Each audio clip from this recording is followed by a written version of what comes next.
Hello, everyone. We're going to get started. So welcome to the third webinar in our webinar series, Social Media 201, Using Social Media in Your Digital Advocacy.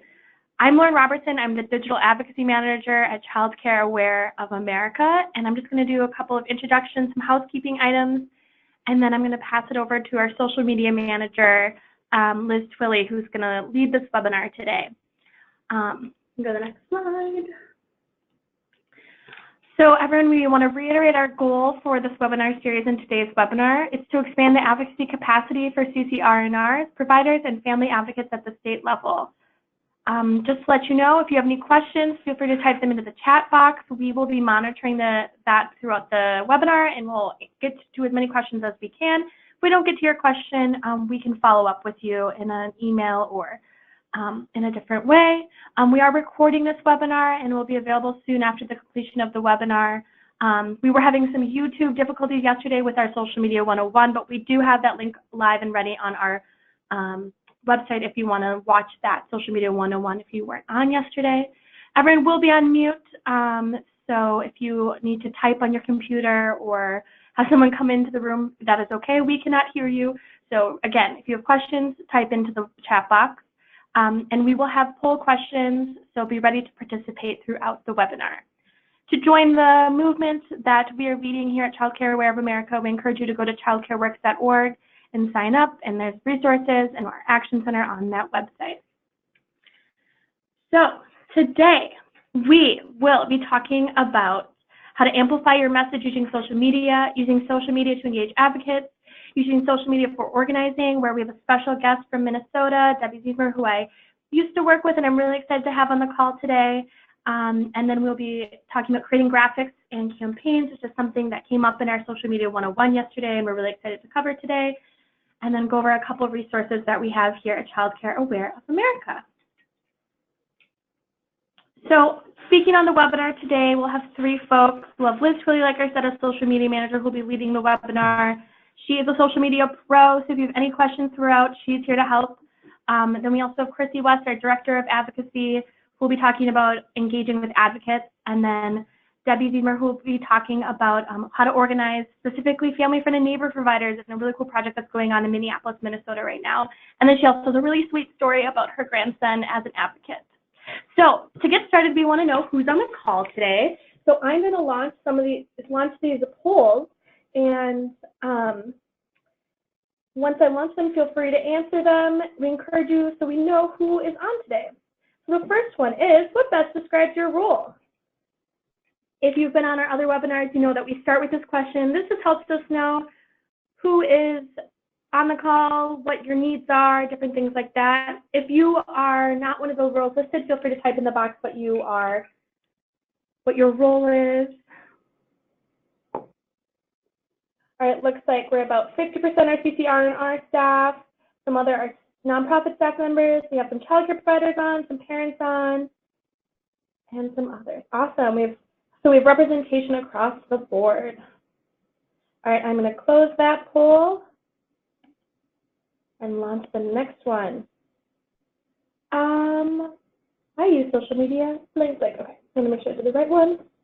So this next question is, I use social media blank in my work. Often, sometimes never. So when you're sitting at your desk or when you are in meetings, how often are you talking about social media, using social media in your job, in your role? Ooh, we have a lot of people saying often, more saying sometimes, and some people are saying never. So this will be a good kind of gateway into learning how to incorporate social media further into your work and your advocacy.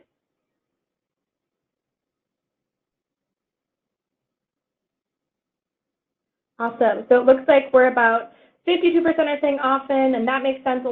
Social media is everywhere we go. Can't really turn on your computer without getting a notification from Facebook or Instagram. And then 40% are saying sometimes, and 8% are saying never. So to those 8% saying never, we hope that this is super helpful. And for the often and sometimes, we hope that this supplements the work that you do. All right, next one. I feel blank about using social media for advocacy. So do you feel confident, ready to go? Are you unsure? Or are you totally in the dark? So this is specifically about using social media in advocacy. So you might be like, I know how to post pictures of my grandchildren on Facebook, but how to take it to the next level for your advocacy, whether that's sharing action alerts, engaging with advocates, other things like that. All right, it looks like folks are voting. We're about 50-50 right now, saying confident, ready to go. So we hope today gives you more resources and more tips and maybe some more ways to take direct action. About 48% are saying unsure, and then 2% are saying totally in the dark. So like I said yesterday with Social Media 101, if you were on, we want to take those people who are totally in the dark to at least unsure, and then take people who are unsure to confident, ready to go. All right, last poll before I pass it over to Liz. We just want to know, were you on yesterday's Social Media 101? Oops. There we go. It's okay if you weren't. I know that was really basic for some people, but some people had some great questions about how to tag people, how to use hashtags. We covered all that, and then we also learned from what we can use today to supplement today's webinar. So it looks like, ooh, okay. Great, it looks like 65% are saying yes, and about 35% are saying no. So for the folks that were on yesterday, we hope that you can take what you learned yesterday and use it in today's webinar. And the folks who weren't on yesterday, this will be a good introduction to social media and advocacy, and also give you some good tips. All right. Liz, I'm going to pass it over to you to get started. Hello, everyone. I am Liz. I am the social media manager at Child Care Aware of America, and I also run the social media channels for Child Care Works in addition. It's awesome to see that we have so many people who are here from yesterday's webinar. Thank you for coming back. It's great to have you.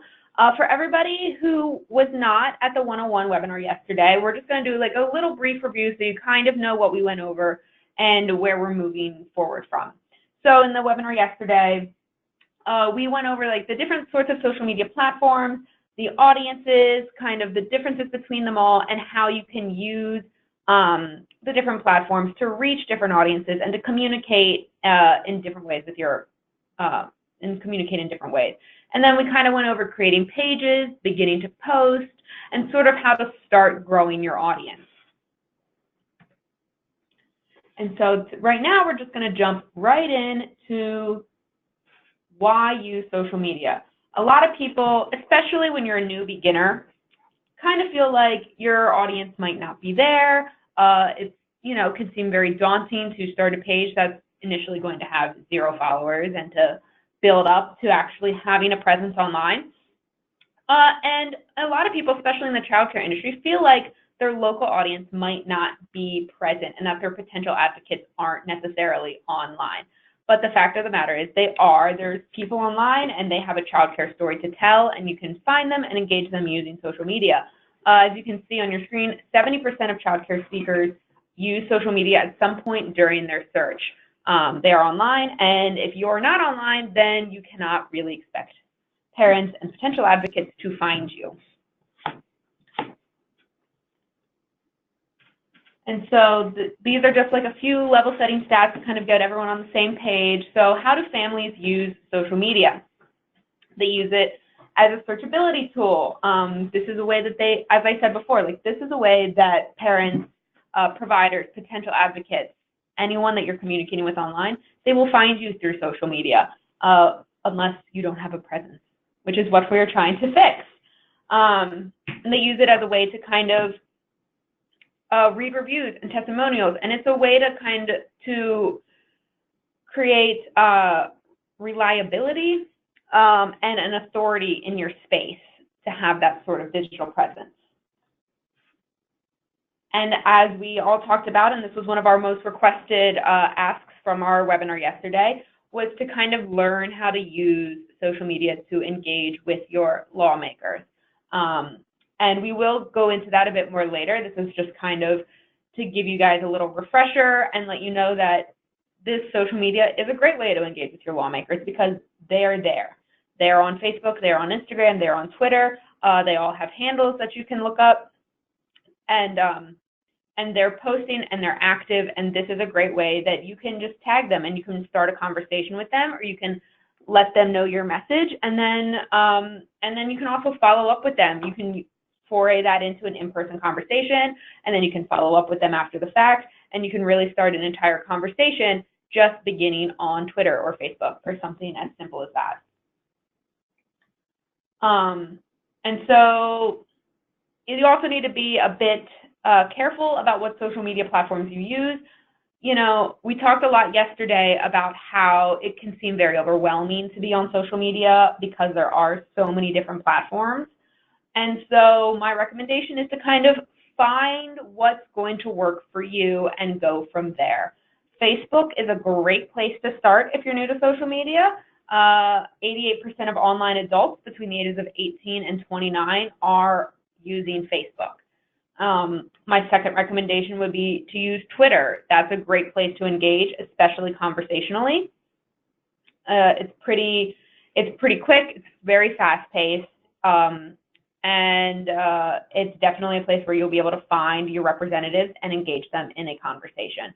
But if you're really unsure about where to start with social media, it's great to just pick maybe Facebook or Twitter and then just kind of work your way up from there. And again, if you were in Social Media 101 yesterday, we already went over this. So since we do have about 65% of you were on that webinar yesterday, we're going to go through this, but we're going to do it relatively quickly because we don't want to just spend all of our time rehashing what happened. But these are the basic ways that you can kind of leverage the power of a post and help build your audience. And a lot of people in our webinar yesterday, they specifically asked about that. They want to know how to grow their audience. So, well, it's growing your audience, for one, builds awareness. And we want you to post in groups and post in event pages where families or providers or people are visiting. And then explore paid promotion. We know that you might not necessarily have a huge budget for that, but you don't need one. And we'll kind of go into that a little bit more later. And then you want to encourage word of mouth growth by tagging friends or family members, or asking your followers to, or recommending your pages. When people come in and you see people in person, tell them to find you on Facebook. Have links to it on your website, things like that. And then for engagement, I know that we talked about you can schedule your posts, and it kind of has this set it and forget it mentality, but the fact of the matter is it's not quite that simple. You still need to engage with people. So if people are leaving comments on your post, you still need to get onto Facebook and you need to reply to them, and you need to acknowledge that they're interacting with you online. Even if you did schedule that post last Thursday and it's now this Thursday, you still need to get online and engage with those people and be responsive. So more on leveraging the power of the post. You want to move traffic to your website. Link your content back to your website. Make sure that you're linking back to good, usable, relevant content. Direct people back to action alerts and other resources. And really seeing you on multiple digital platforms, seeing you on Facebook, and then going back to your website and having that sort of cohesion will really help reinforce your brand, as well as really establish you as an authority on the issue that you're posting about. So it's a really, really great way to kind of create a cohesive voice on the childcare issues. Then we also want to raise advocates and gain partners. You want to leverage advocates, volunteers, and community partners that share your agency's mission to amplify your message and take action on your posts. So who's influential in your community? Tag them. Other organizations that are influential or talking about the same topics, tag them, cross-promote their content, their information. That's a great way to grow your audience and to get more eyes on your posts. And then finally, increase voice and engagement share in the industry. So as I said, this is going to take you a bit more time to kind of really find your unique voice, the unique things that you specifically can speak to about the childcare issues, but you can find it throughout time, and we want to highlight the unique value that your agency adds to your community and the lives of families. So how do I influence messaging on my issue? And this was, again, another question that kind of came up yesterday, is people wanted to know how to interact with their elected officials on social media. And so this is what we're going to kind of go into. You want to control messaging and hopefully the solutions that will come from this, especially when it comes to Congress. As you can see on your screen, never point out a problem or issue without offering a solution. So essentially, you want to remain positive, but you don't want to continue pointing out, hey, childcare needs to be fixed. That's great. Unfortunately, they're not really going to do much with that. You need to offer solutions and expose them to unique barriers that your community faces that maybe your Congress people don't necessarily know about.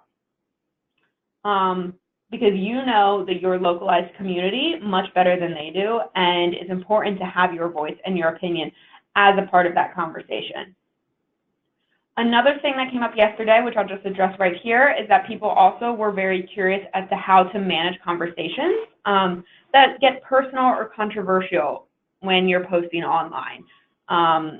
So with your messaging, you know, the internet is a very inflammatory place. People can get pretty aggressive on there, and I understand that it can be daunting and scary to know that you're going to have to deal with that.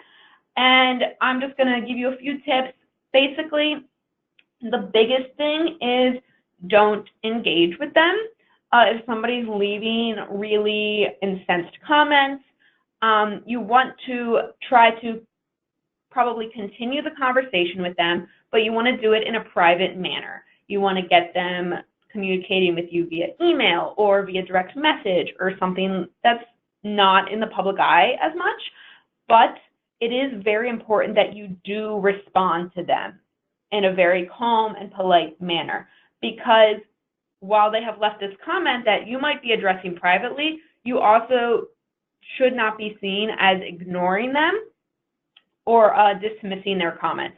So you would like to leave a comment in response to them as something of like, thank you for your input. We'd really like to talk about this with you further. We're reaching out to you via direct message, and we'd really like to discuss your opinions or what have you as it applies to the current situation.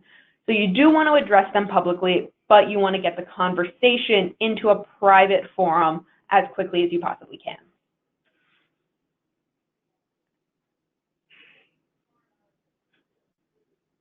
So intentional message creation. You want to be very specific with what you're posting. You don't want to simply put more information out into the world. And this is, of course, as you're growing, as you're finding your voice, as you're finding your message. We want to be intentional with what we're saying. We want to find messages that work. We want to find messages that resonate with people. We want to find messages that people engage with, that they share, that they talk about and start conversations. And so it's important to know who your audience is, you know, who are you speaking to? It's really easy on social media to kind of feel like you're speaking to no one because it's all in the digital space, but that is absolutely not true. People are 100% listening to what you're saying online, and you need to be really intentional about who you're talking to when you submit a tweet or a post. You're not just speaking into a void, you're speaking to a very specific group of people, is really how you should treat it. And then, of course, message testing. You want to kind of test the waters and figure out what messages resonate with your audience. You know, before you kind of invest in a campaign or invest in spending money to boost a post or to publish an ad, really make sure that your audience responds to that. Otherwise, you're just kind of throwing money down the drain or throwing a lot of your hard work down the drain, which, of course, we don't want to do.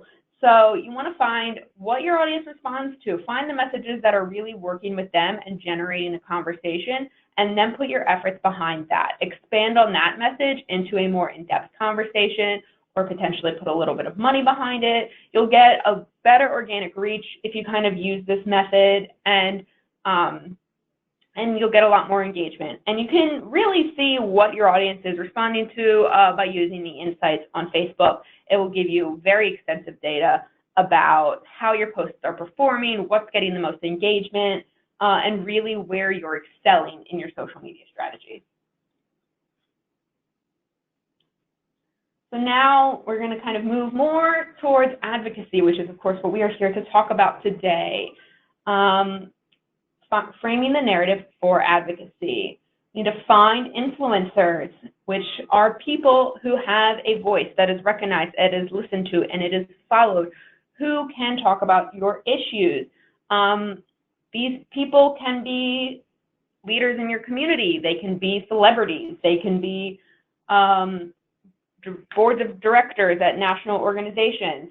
They can be a whole variety of people, and whatever the child care issue is that you wish to discuss online, it's really great to find these people and to engage with them and comment on their posts and really bring them into your fold so that they can be an aid to helping your audience grow. And a lot of people don't know how to find them.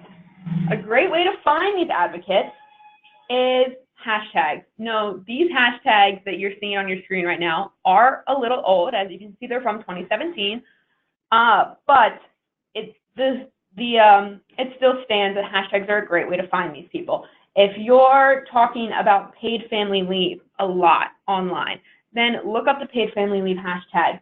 Find people who are talking about it. You'll probably stumble upon someone like Alexis Ohanian. Might have said his name wrong. I'm really sorry. He's the co-founder of Initialize. He is a father. He is the husband of Serena Williams, and he's talking about paid family leave. He took his own paternal leave when his child was born, and he has implemented paid family leave in his company for all of his employees. And he has a really large voice and a really large platform that he can speak on this issue, and it's very fortunate that he does speak on this issue. And if that's where you choose to put your advocacy efforts, then he could be a great resource, and engaging with him online or anyone. There's people with strong voices on all of these issues, and it might just take a little bit of searching, but you can find them. They're out there. Did I skip a slide? No, I did not. Mobilizing stakeholders around a common goal. So now we're moving into you need to have a fully fleshed out campaign or workflow to cultivate advocates and bring them into your side on the issue. So this is really just how you should think out a social media campaign, because again, we want to put in very intentional messages. And this is basically just kind of how to create an intentional message. So when you start thinking about your campaign, you need to consider all the ways you want to reach your audience. We're very specifically looking at digital, but you can apply this sort of model to a lot of other mediums. It doesn't have to necessarily be social media, but that is, of course, what we are here to talk about today. So the first thing, nail down your messaging. What is your issue? What are you trying to change about childcare? What does the future of childcare look like to you? Are you advocating for paid family leave? Are you advocating for higher wages for early educators? Are you advocating for more professional development availability? What is the issue that you're looking at, and specifically, and then develop a message around that, and then move to creating an action alert that will live on your website. Again, sending people back to your website. And then you want to share the fact that you have this wonderful action alert with all of your supporters, preferably via email as well as via social. And then a big thing is to have a share kit with pre-crafted posts for your partners and coalitions. So this is a really big thing, because not only is this content that you get to use on your own social media channels, and you worked really hard on it, so you should use it on your social media channels, this gives all of your partners go-to posts, images, content, copy, everything that they need to support your message without doing that much on their end, which makes it, of course, much more appealing for them to help support your message. Give them the tools that they need to support you. And then, of course, the final step is to also post your message on your social media channels. So vital points to consider in advocacy messaging. Tailor your messages to childcare providers, community members, parents, and advocates, reflecting who they are and the unique barriers they face. Again, you know your communities much better than your legislators probably do. You know what unique things are happening in your town and the barriers that people are facing when it comes to finding high quality and affordable childcare. Remember that conversation creates motivation. Encourage ongoing conversations, celebrate past achievements, and honor small changes. It can really seem like a big uphill battle to create significant change when it comes to the future of childcare. And it's really important to step back and to celebrate the little wins, celebrate the small things that you're succeeding at. The little victories really count, and it really helps everyone's work feel appreciated and valued. And then also encourage simple actions that feel doable and use examples to show how it can be done. So small things, encourage people to take action, to send an email, to make a phone call. Those are really simple first actions to take. And also reflect on your own personal childcare or your own personal advocacy journey and think about what was a turning point for you and what really helped get you engaged when you were kind of at the beginning of your advocacy journey. Because those things in turn will help others and will help get them engaged and will help you recruit some advocates, which is what we are going to be talking about next. Now, Chrissy is going to take over and she's going to talk about how you can engage advocates. Thank you so much, Liz. So we're first going to talk about how do you engage advocates. So as a leader, you're talking about your issues, your brand, your organization's messaging, or your issue messaging if you're an individual. But you also want to lift up advocate voices. And so first, there's some ways to definitely do this. Liz talked about finding influencers and advocates on social media. It's following those hashtags that are part of your discussion or your issue. That's where you'll find people that have these stories and they're sharing about them online. So what you want to do when you're engaging these people is bring them into the fold. So if your platform or your microphone online is bigger than theirs, you want to share it with them. So this means if you have a pretty established brand already, you have a lot of followers, or you have great outreach to media and press, you want to make sure that you bring them in and let them have a part of your platform, a part of your audience. So the way to do that is maybe you ask them to share their story in a guest blog post, or maybe you ask them to do a Twitter takeover day. Try saying that 10 times fast. Or maybe you just start by introducing yourself to them on social media and sharing their posts to your larger audience. It's making sure that their voice is a part of yours and also that you're giving them a larger piece of your big platform.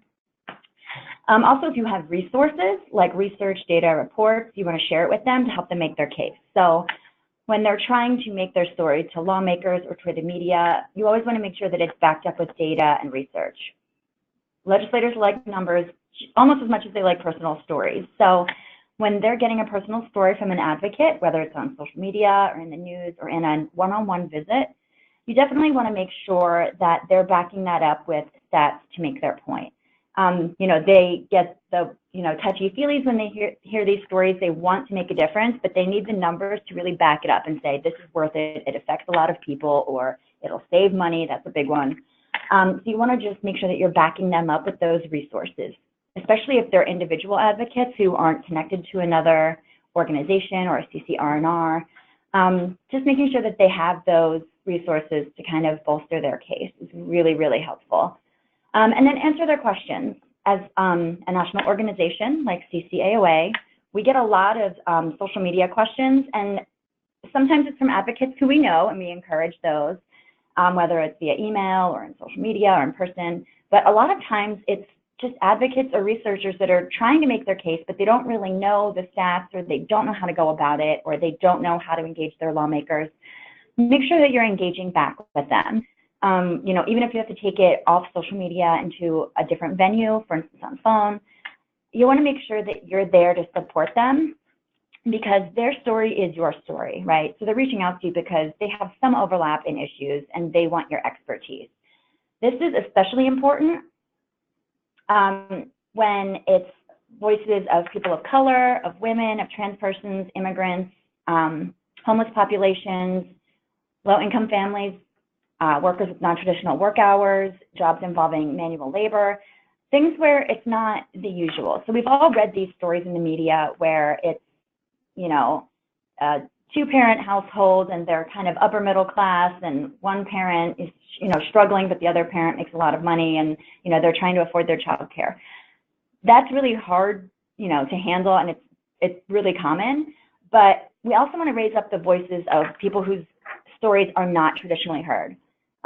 So kind of making sure that we're raising up those voices, we're lending our platform. It helps bolster their case and it helps bolster our case too. We're not here to just help one section of the population or one type of family. We're here to help all families and especially all children. And that's really our focus. So making sure that you reach out to these people, that you retweet them, you reblog them, you share their posts on Facebook and Instagram and Twitter, and that you're reaching out to them personally to see if they need resources or if they need help telling their story and doing their work.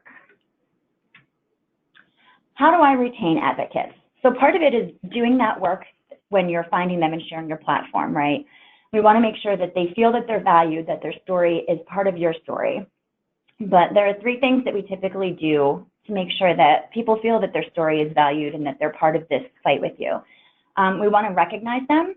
You know, that could be as simple as if it's your advocates, they're basically like non-paid volunteers, right? And they're sharing their story. We want to make sure that we're giving them a platform, that we're giving them shout outs, you know, in newsletters or magazines or on social media or on our website and blog posts. We want to thank them for the work that they're doing. So we want to definitely know how important they are. Lawmakers can take our stats all day long on social media and in-person visits, but it's really when they hear that personal story, specifically from a constituent, that it makes them want to take action. So that's really important, and that's a really heavy lift that we can't all do. I don't have a child care story. I've said many times, I don't have kids, I have cats, so no one wants to hear my cat story. They want to hear stories about families struggling with childcare. So we want to give them the credit that they deserve for doing this and sharing their personal story. It's hard for a lot of people. We have a lot of advocates who have really, you know, hard stories.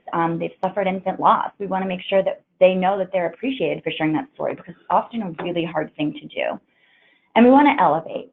So similar to the previous slide, we just want to make sure that we're helping them tell their story and we're getting their voice out there. We don't want to hinder their voice or have them change their story in any way that doesn't feel authentic to them, but we're going to help them tell it in a cohesive way with a strong ask.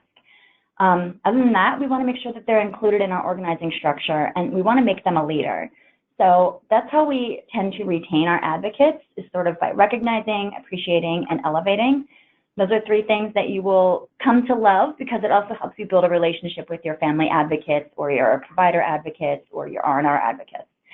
And it's just really important for the movement to keep growing. You can't continue to just be that leader that's out there telling the story every day. You need different voices if you want to keep this going. And then advocate roles. So there are different ways that advocates can get involved. A lot of our advocates are very comfortable sharing their personal story. They've probably done media, they've testified to state legislators, so they don't mind sharing their story online, coming with us for training days, talking to outlets, sharing a blog post or something. But for some people, that's really hard to make their story so public or to go out there and talk to the media. It's really intimidating. Our PR person can vouch for that. But there are different ways that advocates can help with the movement. They can talk directly to their elected officials.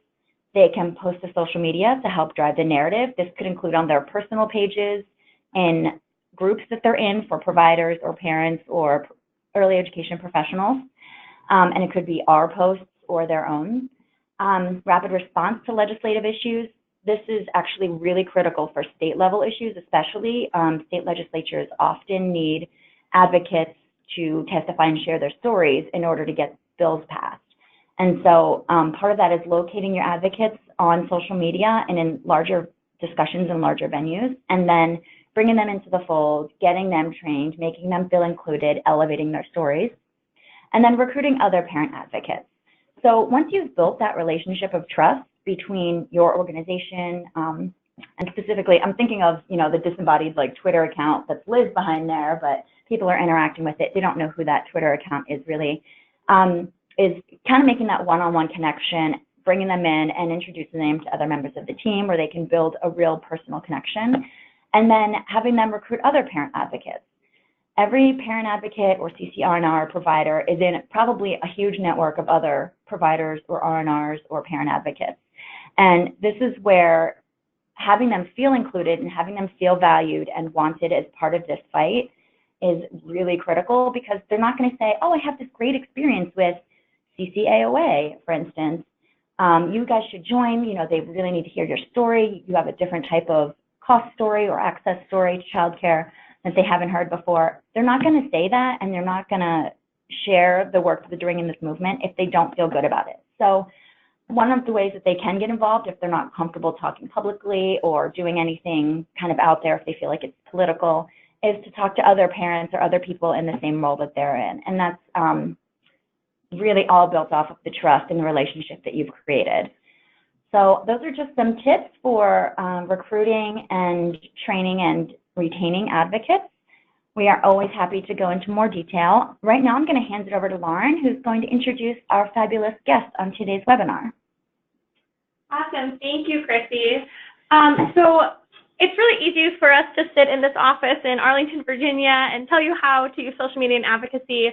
But it's also really important to hear stories from on the ground and hear how people are using social media creatively to organize people in childcare. And I'm really excited today to share a great resource from someone I've worked with, and just an amazing story from Debbie Ziesmer, who has done some amazing work around organizing childcare providers, as well as using social media to engage further and gain knowledge from them. And then she also has a really wonderful story about her grandson and how he is an advocate as well. So Debbie, I'm going to turn it over to you. When you want the next slide, just say next slide, and we can move the slides for you. All right, thank you. I'm so excited to be here today. I love talking about the project and about advocacy. It is one of my passions. I'll give you a little bit of history. We have in Minneapolis, we have a group of nonprofit providers, childcare providers, and they're the larger nonprofit centers, right? We came together just to have someone to talk to share our commonalities with. Pretty soon we're bringing in the county CCAP supervisors, people from the health department, a bunch of stakeholders together, and among other things, we started brainstorming ways to connect with family, friend, and neighbor providers in our community. We realized that approximately 70% of the children 0 to 3 years old are in family, friend, and neighbor care in our community, and we really wanted a way to support the providers as well as the children and families. So we started looking at that. And about a year ago, we received a small grant to do some research and take a look at what does the landscape look like? What do these providers, what are they interested in? Are they interested in working with us at all?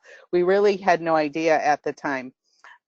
So I became the consultant working on this project, and I set out to try to find it. And what I really discovered was, number one, family, friend, and neighbor providers are hard to find in our community. I took my 3-year-old granddaughter with me, and we went to story time at the libraries. We went to adventures at the parks. We went wherever I thought I might run into some family, friend, and neighbor providers. And I started talking to them about, you know, what they did and who they were and how they helped the families that they were impacting in their lives. What I really discovered, I also did a more formal survey with them once I started building the relationships. But what I really discovered is they want the same thing everybody else wants, right? They wanted access to resources for the children. They wanted access to resources for themselves. They wanted it easily accessible and either low cost or free of charge. So through this, we came up with the idea of creating a virtual hub for the providers to connect with each other, to connect with the centers in our community, and to share resources back and forth. Next slide, please. So as we're, as we started moving along, what we have done is we've created, we're doing all of this on Facebook, right? So we're using social media. Part of my survey, I found out that virtually all of them had a Facebook account and were on Facebook. So that seemed like the easiest way to go. So we have a public Facebook page right now, as well as a closed Facebook group. The difference between the two is that in our public facing page, we just kind of, I look at that as the page is our front door, right? That's our foyer. You come in, you kind of see a little bit of what we're about. But then when you get to the group, that's where the nitty gritty happens, right? That's where we are really sharing resources. We have lists. We have links to trainings in the area. We have a list of all the events. I created a list of all the events that were happening at the libraries and the parks over the summer so that providers knew where they could go. So a lot of times we're creating our own content and putting on there, and a lot of times I'm linking to other content. And of course, cost was a huge factor in us deciding to go with Facebook. The providers themselves don't have to pay for Facebook, and the youth coordinating board, who is sponsoring the work that we're doing, so far hasn't had to pay too much. I've done a few targeted ads trying to get the word out to more people, but really that's been primarily the biggest cost. And our challenge has been getting the word out. When you think about the number of family, friend, and neighbor providers that are out there,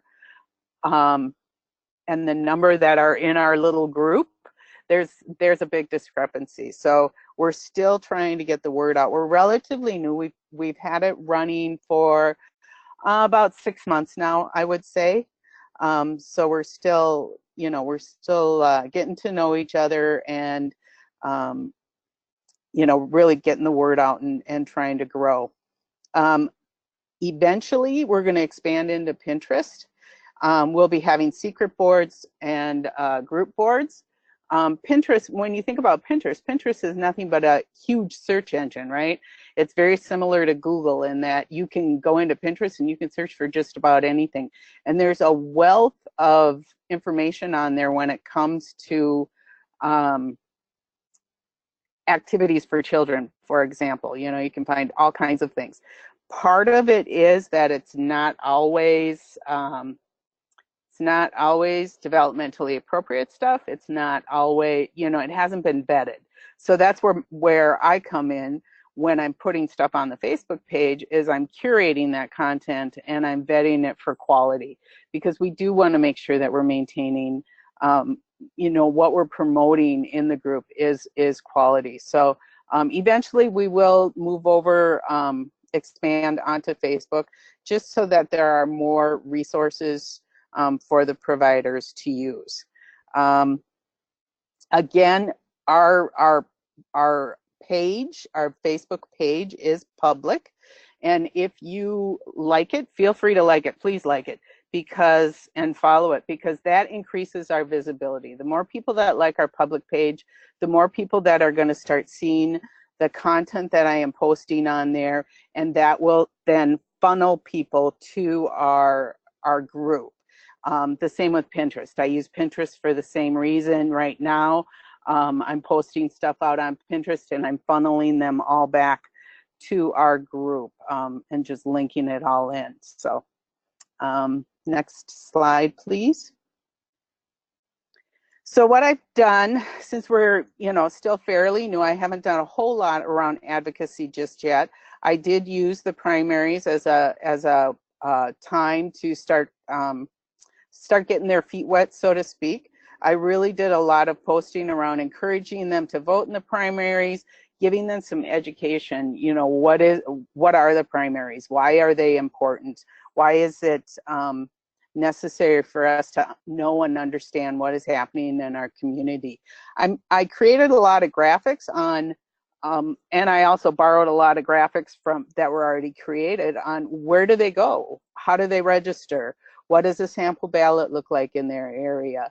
Our providers are all from Minneapolis, so it was pretty simple to kind of recreate some of this stuff. So that's some of what I've done so far. I'm going to be doing, as the November elections come a little bit closer, we're going to be reiterating some of this. I'm going to be talking a lot about making sure that people vote. I keep it real nonpartisan. My main goal is to help them discern the issues that the candidates stand for when it comes to children, right? I'm not going to tell them who's a better candidate than other, etc. So just letting them know where people stand and how to go about asking the questions to find out. The other thing I'm going to do on the elections is we're going to have a contest for those who vote. So I'm going to do something really simple. You know, everybody, when they vote, they mark on a post, you know, what time they went and voted. And then I take everybody who told me the time that they voted, and I put them in a randomizer, and whoever, you know, the 3 people that get pulled will get some sort of incentive gift. I get a lot of things donated from like Lakeshore Learning and Target and places like that. So I save those donations and I use them to incentivize people to kind of guide them and do the things that I want them to do. So this is one case where I will use that. So that's kind of what I've done so far with the Family, Friend, and Neighbor Network.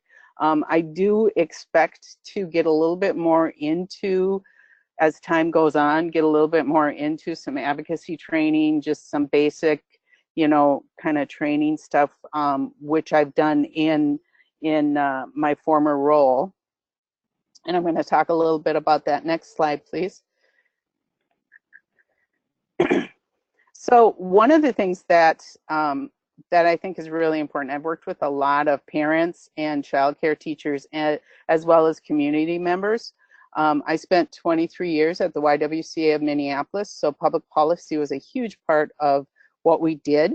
And for a number of years, our public policy efforts focused around early childhood. So we did a lot of training around how to tell your story and helping parents specifically, but also our teachers and the members of our health and fitness departments be able to tell their story around what was important, you know. And one of the things we called it spit, which the children loved calling it spit, you know, but it really helped because specific, personal, informative, and timely, making sure that people understand what that means.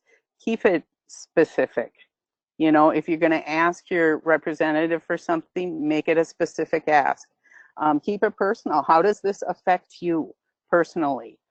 Informative. A lot of our representatives, they don't understand the impact always that their decisions have on specific families, whether it's a positive impact or a negative impact. So making sure that they really understand that. And timely. I believe in jumping on the bandwagon. So if there's a lot of discussion happening around a specific topic that is important to me, I'm going to jump on that bandwagon because it's timely and I'm going to start talking about it.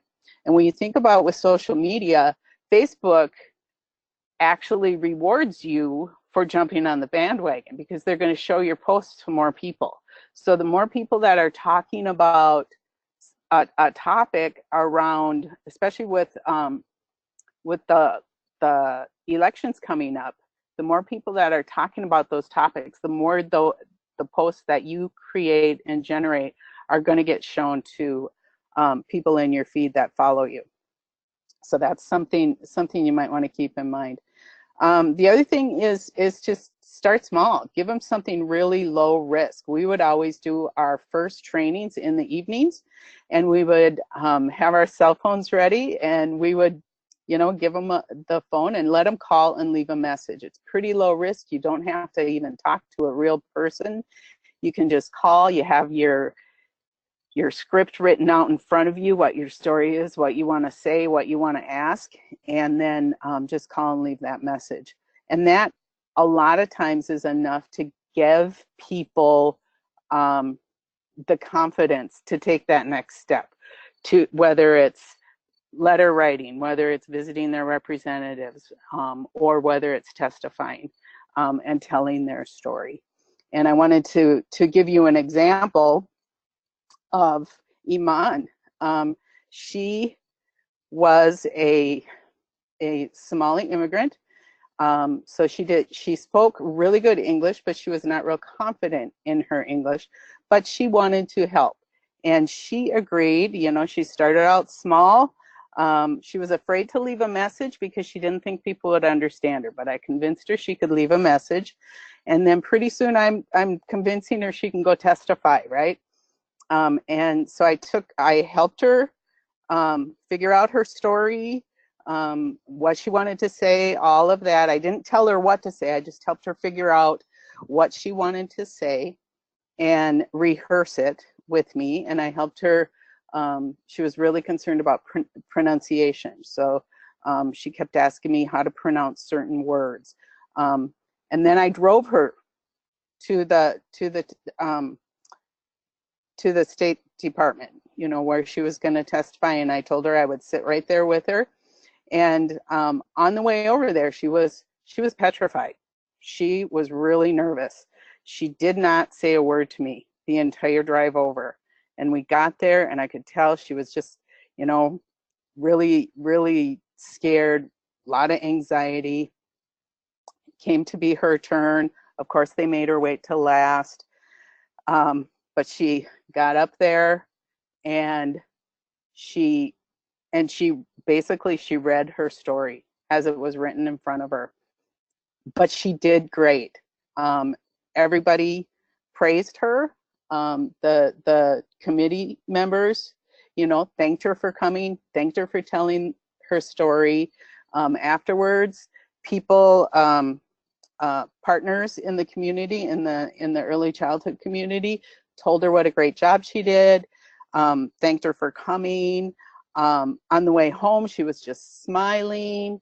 And we had another appointment for her to talk to the Senate committee the following week. And the difference between how scared she was that first week and then when I picked her up the second week, she was wearing brand new clothes, even new shoes. She had a bright red hijab on. She looked absolutely beautiful. She talked to me in the car all the way over there, and she sat up so much straighter in the chair when she was telling her story that second time. And the confidence in her was just amazing. It was a night and day difference. So, you know, I guess I'm telling you this story to make sure that, and to reiterate what the speaker before me said about making sure that you're really showing your appreciation and that you're building the relationship with these people so that they understand and know that they really are making a difference when they go and speak and testify.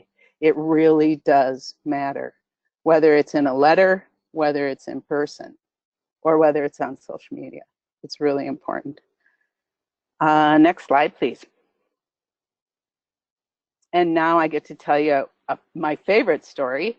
That young gentleman in the red shirt is my grandson. He is 8 years old and in third grade this year. This picture was taken last April on our Voices for Children Day. And if you remember back to last spring, there was a lot of school violence and school shootings happening. And he was very concerned about it. He was really worried. And one morning, as I was getting ready to drive him to school, I checked his backpack to make sure he had all his stuff, and I found his Star Wars lightsaber in his backpack. And, you know, the school considers, even though it's a plastic lightsaber, the school does consider that a weapon, and weapons are not allowed in school. So I had to talk to him about that, and he shared with me that he was really concerned that the bad guys were going to get into his school and hurt him, and he needed his lightsaber to protect himself. So I let him know that he couldn't take it to school, but that there were ways that we could talk to people in power who could make a difference about keeping him safe in school. So we started out, we wrote a letter. The gentleman there is our representative, Senator Matthews, and we wrote him a letter, and then we made an appointment for him. It just so happened that the first day of spring break was also Minnesota's Voices for Children's Day at the Capitol. So the first day of spring break and 2 days before Preston's 8th birthday, we went to the Capitol and met with Senator Andrews. And Preston, I did not coach Preston at all either. I kind of felt like I should have, but I did not. And I couldn't have been more proud of him, because he sat there and he told him very specifically that he wanted bulletproof glass on all of the windows, and that he wanted police officers inside of his school, but they couldn't shoot the kids. He was very specific in what he wanted, and he just laid it all out there. And Senator Matthews was very respectful and agreed with him, and assured him that he would make sure that when these bills came up, that he would vote for bulletproof glass in school windows. That was the big part of their discussion. So I want to tell you that story to let you know that it doesn't matter who you are, you all have a story to tell. And even though Preston is not, old enough to vote by any means, the representatives, I mean, look at the smile on Senator Matthews' face, right? I mean, he was thrilled that we went to visit, that we took the time to go visit him. And, you can bet he got mileage out of this picture, right? And so I think doing things like that and giving our representatives some of the confidence in them to let them know how we want them to vote, and then letting them know what our expectations around those votes are. So, and educating them on that as well. So with that, I think that's about it, unless anyone has any questions for me. That was awesome. Thank you so much, Debbie. I'm sure everybody really loved hearing your story. So now we're going to I know that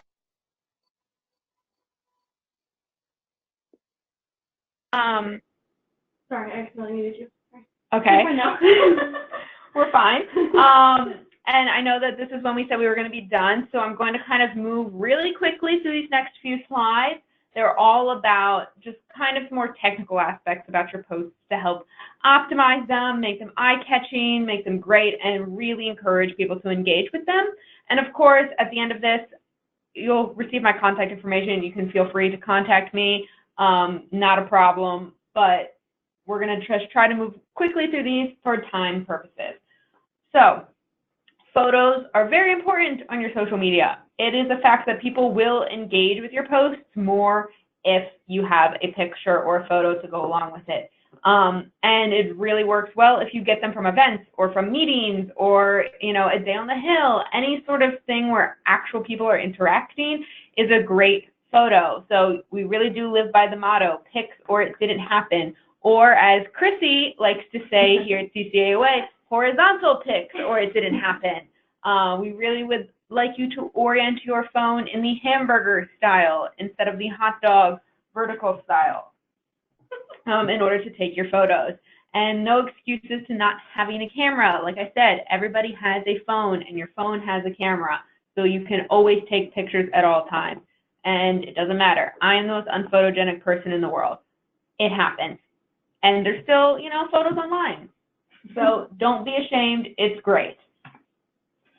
So we're just going to go through like kind of every social media platform, or the main ones right now, and just kind of give you really, really quick tips on how to make your graphics or your images a bit more eye-catching.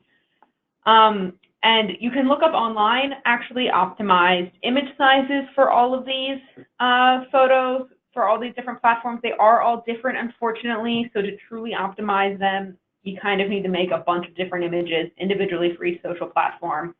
And they are changing all the time, which is another sad fact. But, you know, just a quick Google gets everything worked up and out of the way. So on Facebook, you have a lot more space for text, which is really useful if you have long, complicated information that you can't fit into a tweet necessarily. But at the same time, people don't really love to read in this day and age. We really like visuals.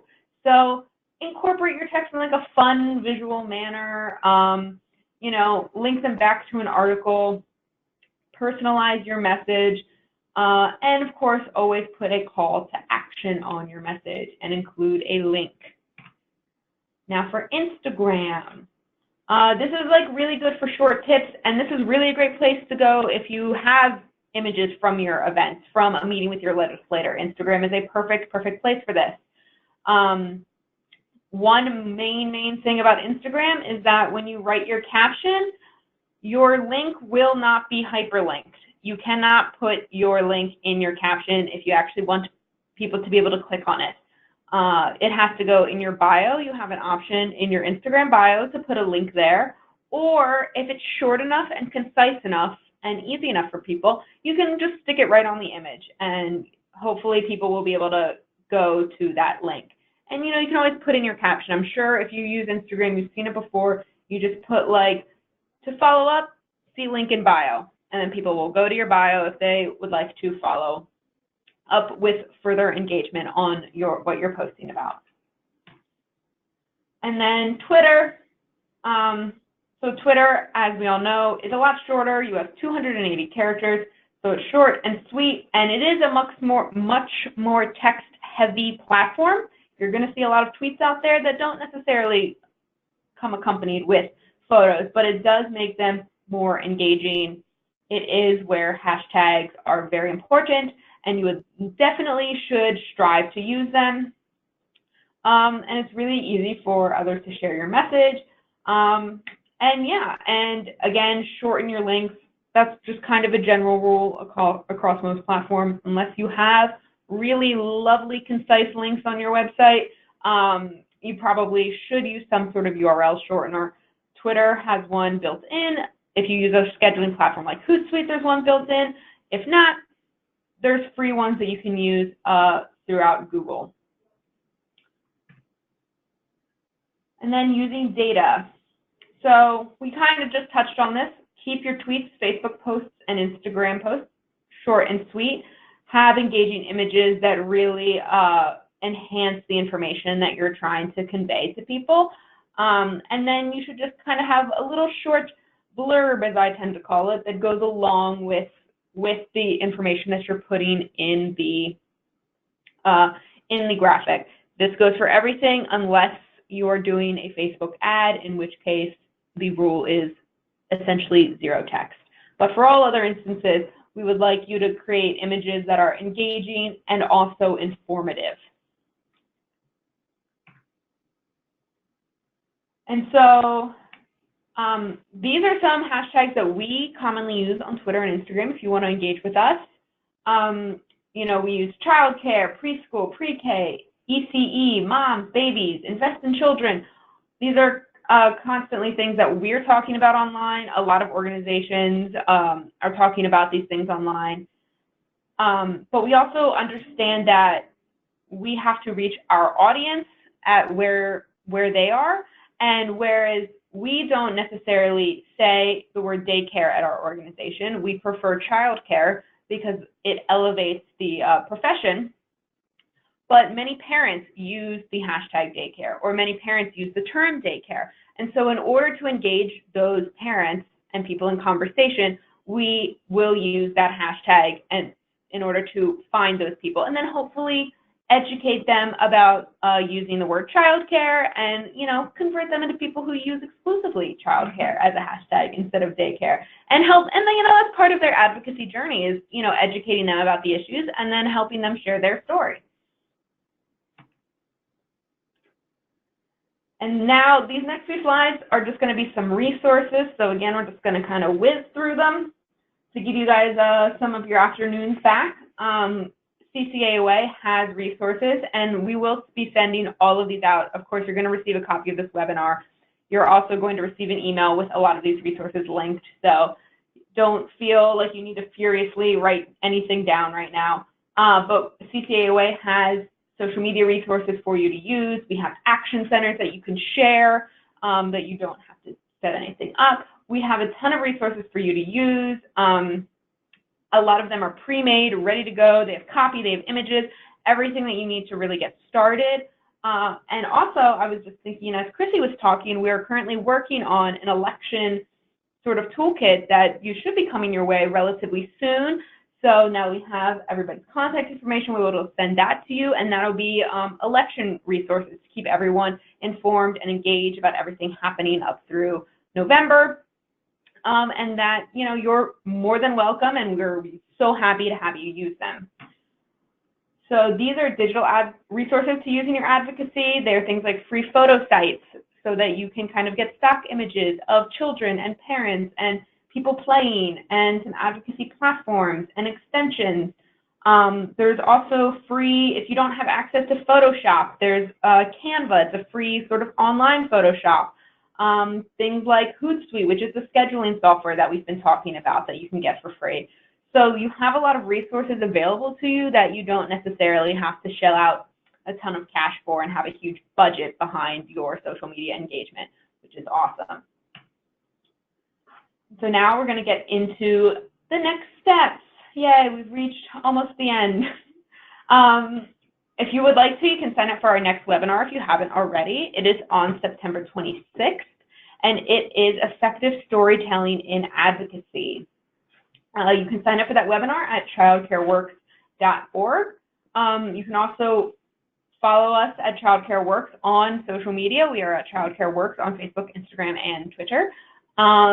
And we will be publishing and posting about the upcoming webinars as it gets closer.